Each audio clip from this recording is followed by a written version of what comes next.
Fala, rapaziada do Tática Didática, beleza? Espero que esteja tudo bem com vocês. Hoje eu vou falar um pouquinho sobre a partida entre Ceará e Corinthians, vitória do Ceará por 2-1. Tá na tela de vocês, como vocês podem ver, a tabela de classificação do Brasileirão. Infelizmente está acabando, né? O Corinthians ele está na quarta posição, brigando aí por se manter no G4, né? Com a derrota, a equipe ainda se mantém no G4, porém está com um jogo a menos em relação ao Bragantino. E aí, se o Bragantino vencesse esse jogo que estaria faltando, Corinthians seria ultrapassado na tabela por causa do saldo de gols. O Bragantino tem 10, o Corinthians tem 4, e aí o Corinthians ficaria na quinta colocação, né? Ficaria apenas na frente do Fortaleza e do Fluminense ali.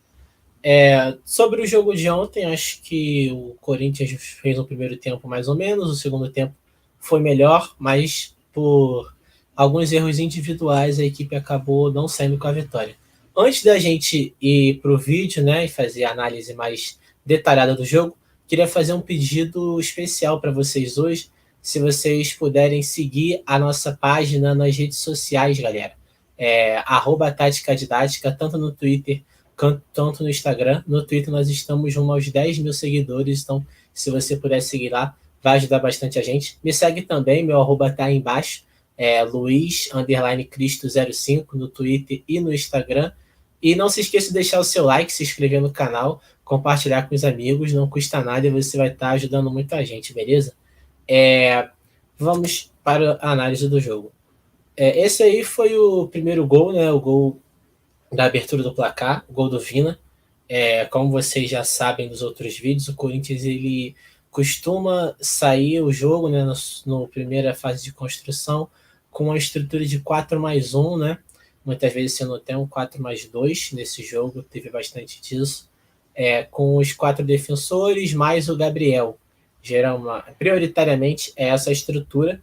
E o Vina veio preparado para essa marcação, então o Cássio foi sair a bola e o Ceará veio marcando com 5 jogadores, esses 5 jogadores da equipe do Corinthians, e o Ceará marcou exatamente nessa estrutura que a gente está vendo aqui, esses 2 jogadores aqui pressionando os 2 zagueiros do Corinthians, e esses 3 jogadores atrás pressionando os laterais e o Gabriel, né?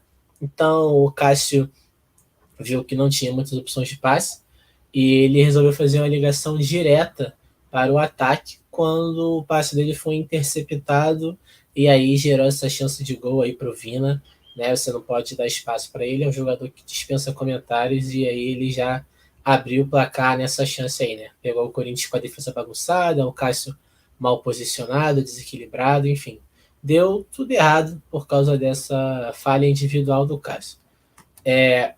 Mais para frente no jogo, o Corinthians marcou prioritariamente no 4-4-2, já que o Luan e o Jô eles entraram como titular na partida, né?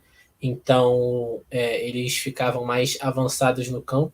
E o Ceará no primeiro tempo se aproveitou muito do espaço entre linhas do Corinthians. No segundo tempo, o Corinthians até consertou isso ali, até mais para o finalzinho. Já estava para ver uma movimentação diferente, uma preocupação maior dos jogadores em pressionar esse setor. Mas até aí os 30 minutos, né, o Ceará fazia muitas dinâmicas, encontrava ali o Vina, o Jael, muitas vezes em boas situações para fazer a progressão do jogo nesse espaço do campo, né? Nessa imagem, vou mostrar para vocês a presença do Gabriel funcionando como um terceiro homem defensivo, né? O que a gente chama de a cobertura da cobertura, e ele fazendo esse movimento de pressionar o setor da bola como terceiro homem defensivo, né? E aí vale destacar também o posicionamento do Luan, que percebe que o Gabriel está se direcionando para esse lado do campo para poder fazer essa pressão, para poder ser esse terceiro homem, e ele já baixa no bloco, né, para poder aumentar a densidade no corredor, e aí, embora pressionando esse setor aqui, você não espera que essa bola venha para o meio, né, você tenta exatamente dificultar isso, mas o Luan ele baixa no bloco para poder, caso aconteça, ele estar ali e poder ajudar a equipe. Como eu falei mais cedo para vocês, a saída 4+1 do Corinthians, o Silvinho não abre mão, é uma saída que tem dado certo, tem sido muito forte no Corinthians até agora, com o Gabriel saindo a bola aí pelo meio. Como vocês podem ver nessa imagem, né? E eu coloquei ela de propósito, porque o gol sai de uma imagem bem parecida, e vocês vão ver na imagem seguinte também. O Corinthians, deu para a gente perceber nesse jogo que muitas vezes o jogador com bola descoberta no campo, ele tinha muitas opções, né? Ele tinha um leque de opções para poder atacar a equipe do Ceará, né? Então, nessa imagem aqui, a gente tem o Jô em desmarque, né? Nós temos aqui 2 jogadores entre linhas, nós temos um lateral em amplitude, nós vemos aqui nessa imagem, né? 5 jogadores aqui, mais esse jogador mais avançado do Ceará. Então nós temos 6 jogadores, né, fazendo essa densidade aqui no corredor central.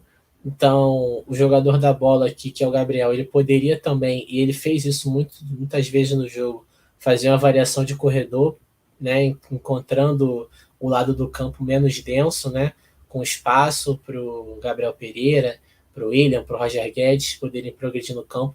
Então a gente vê que os jogadores do Corinthians, né, o Silvinho propunha isso para eles terem bastante opções, né, e aí a tomada de decisão é do jogador, ele que decide por onde o jogo vai ocorrer, e muitas vezes algumas decisões erradas complicaram um pouquinho o jogo do Corinthians nesse sentido, né, então nem sempre a responsabilidade é 100% do técnico, e o Silvinho ele passou bastante a responsabilidade para os jogadores, né, ele propõe a situação da estrutura e o jogador decide por onde que o jogo vai se desenrolar. Nessa imagem a gente vê uma triangulação, né, para o Corinthians fazer a transição de primeiro terço para o segundo terço. Isso é muito comum nas equipes do Silvinho. Mais uma situação parecida com a que eu detalhei para vocês agora há pouco, né?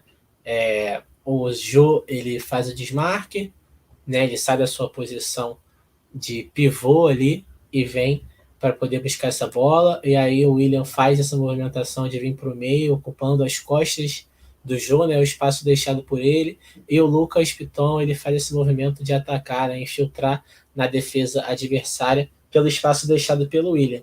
Então a gente vê só nesse lance 3 movimentações. E o Renato Augusto, que é o homem que está com a bola, ele poderia aproveitar as 3, né? Ele poderia tentar dar o passe nesses 3 jogadores que eles encontrariam algum tipo de vantagem para poder atacar, e também ele poderia tentar variar o corredor, né, com um lançamento, com uma diagonal longa para o corredor menos denso, né? A gente vê que muitos jogadores do Ceará, só nesse lado do campo aqui nós temos 4 jogadores, né? Estão olhando para essa movimentação, estão atentos a ela, então se ele vira o jogo ele também encontra espaço, né? E reforçando mais ainda, né? Como que o Renato Augusto ele tem opções para poder atacar e é ele que vai decidir por onde que o jogo do Corinthians vai se desenvolver. Essa é uma situação próxima do minuto do gol, o Corinthians perdendo o jogo, faltando 10 minutos para poder acabar, e o Corinthians faz essa situação 3-1, né? Para cima do jogador do Ceará. Acho que essa regra de ação está muito condicionada ao momento que vive o Corinthians no jogo, perdendo, faltando pouco tempo para o jogo terminar. Justamente isso, acho que condiciona essa pressão intensa no homem da bola, mas é uma pressão que funciona, que o Corinthians se aproveita dessa roubada de bola para poder iniciar a sua jogada do gol, né? Essa daí é a jogada do gol, e eu queria propor para vocês, né, que após terminar esse vídeo, você revesse o gol do início, né? Acredito que vocês vão perceber que há um chutão do goleiro do Ceará e o Corinthians vence a primeira bola disputada, vence a segunda disputa e aí a bola cai nos pés do Vitinho, né? E o Vitinho ele tem a oportunidade de acelerar o passe no William, né? Colocar o William logo em posição para poder correr, mas ele espera, né? Porque como ele vence o duelo, esse jogador aqui que está marcando o William de estrela laranja, ele faz a cobertura do jogador do Ceará que perdeu o duelo para o Vitinho, né? Então o Vitinho ele temporiza o passe para poder colocar o William em situação de velocidade, né? Ele temporiza o passe, esse jogador Estrela Laranja ele acaba por vir fazer a marcação do Vitinho, deixa espaço nas costas, o William quando recebe essa bola ele já parte para cima, acelerando o jogo, o Roger Guedes muito inteligentemente fixa o marcador e faz a infiltração no momento certo, né, para poder aproveitar esse espaço às costas da defesa. E o William também poderia ter tentado levar essa bola no fundo e tentar um cruzamento para o Jô, para o Mosquito, que estariam fechando no segundo pau. Como eu falei para vocês, a equipe tem opções, né, para poder atacar.